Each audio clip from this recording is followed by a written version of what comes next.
Welcome students. Um, this video is again related to measures of central tendency.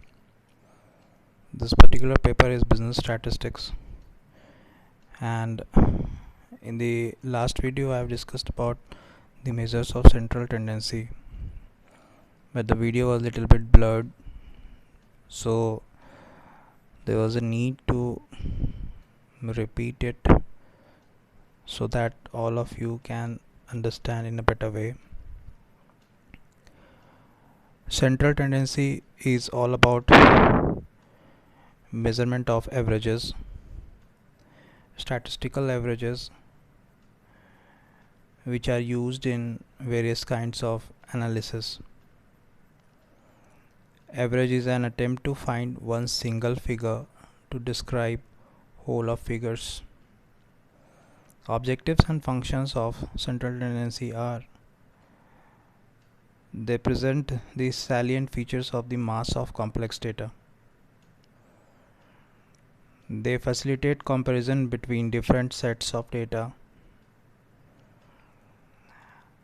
Then, in research where the universe is finite and large, or universe is infinite, if we have to make statements about universe, then sample is selected and averages are calculated, and samples are representative of universe or population. The next objective is to trace mathematical relationships between the variables. Variables means the value of which varies. It helps in decision making also. Now there are various measures of central tendency. First one is mathematical averages. Under mathematical averages, three kinds of averages are calculated. First one is arithmetic average or mean. Second one is geometric mean. Third one is harmonic mean.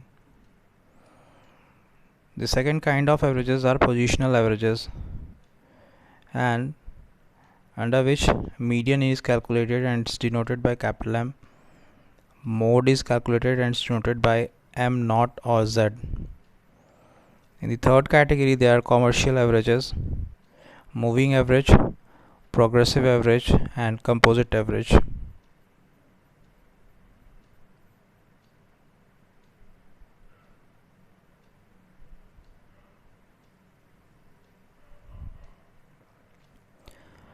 Now we'll move towards measurement of arithmetic mean or mean. The individual observations are added up, and total thus obtained is divided by the number of observations. For example, if the series is given as 32, 40, 44, 36, the formula for calculating simple formula for calculating arithmetic mean is x bar is equals to summation small x divided by small n. Summation x small x denotes the summation of all the variables in the series, which is divided by the number of variables. Now calculation of mean for we will move to the section calculation of mean for individual series. There are three methods for calculation of mean in individual series: direct method, shortcut method, and step deviation method. The first method is direct method. In this method, two steps are followed. All the values of the variables are added in the first step, and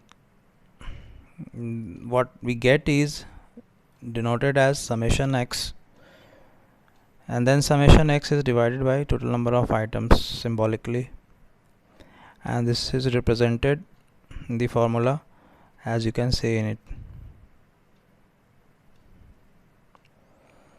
The next method is shortcut method,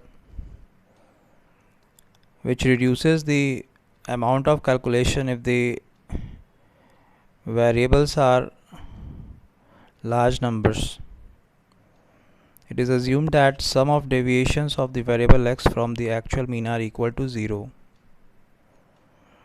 This method is based on deviation of all the variables from the assumed mean.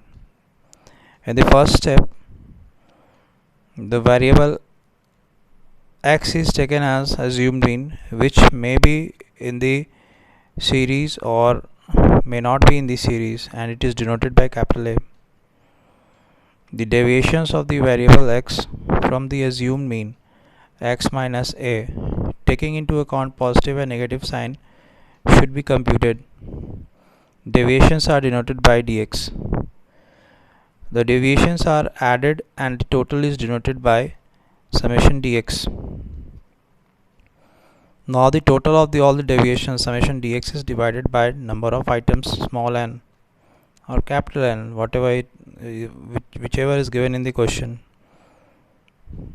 If the average of the deviation, which is summation dx by small n or capital N, is positive, then it's added to the assumed mean. In case it's negative, it is deducted from the assumed mean.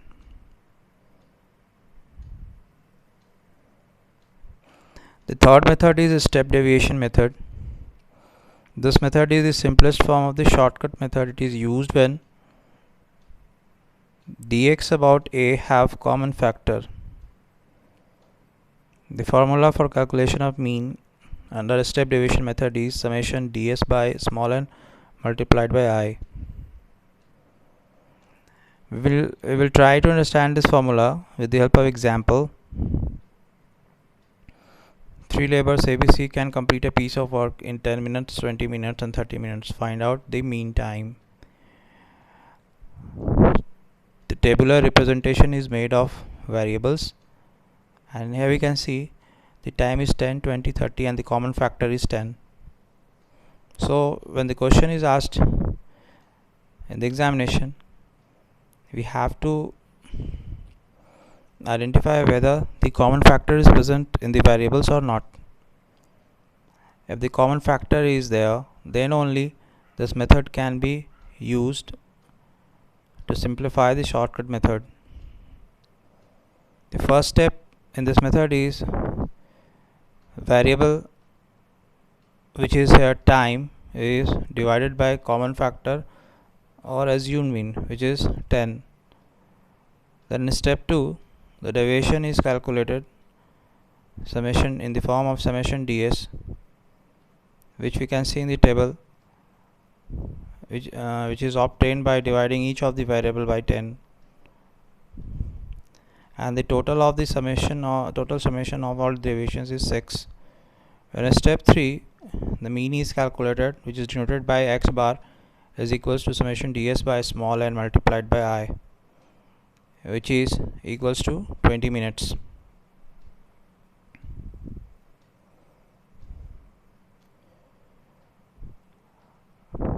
Now this one is the example of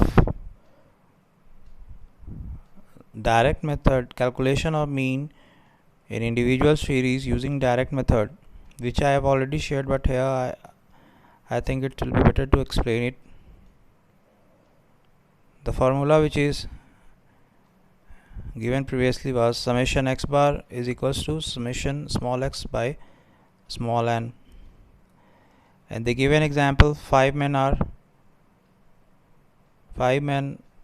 with their monthly expenditures in rupees is given, which is 132, 142, 144, 136 and 148.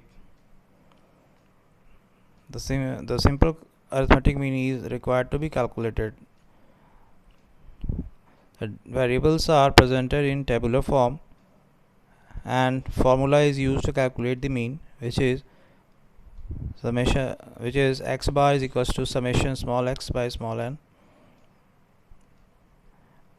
which is obtained as 700 by 5, and the mean is rupees 140, which is the average monthly expenditure of all the 5 men.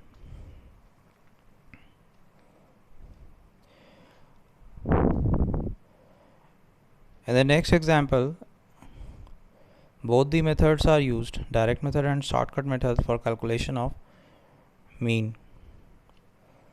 Roll number of 10 students are given and marks obtained by each of the 10 students are given.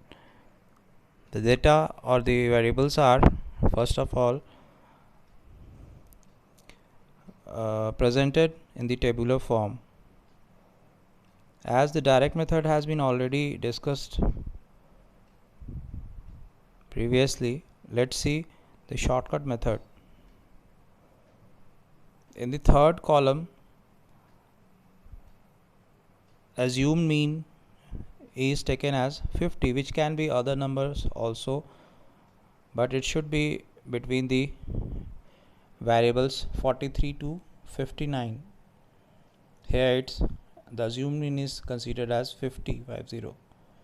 Then deviations of all the variables are calculated from the assumed mean, keeping in view the negative and positive sign. Then all the deviations are summed up, and here the value of sum of all the deviations, summation dx, is equals to 26, which is a positive. As we have seen earlier, if it's positive, it will be added to the assumed mean for calculation of mean. So by using the formula mean x bar is equals to capital A plus summation dx by small n, we will reach to the final answer, that is here assumed mean is 50 plus summation dx, sum of all the deviations calculated, is 26, and the number of variables small n is equals to 10. Putting it in the formula, we are going to get 50 plus 2.6 is equals to 52.6 marks, which is the average mark, mean of the marks obtained by 10 students. The example of step division method is already discussed. So students, I think this discussion is going to help you in solving the questions where it's asked to calculate the mean for individual series using any of the three methods: direct method, shortcut method, or step deviation method. In the next video lecture, we'll discuss about the calculation mean for discrete series. Thank you.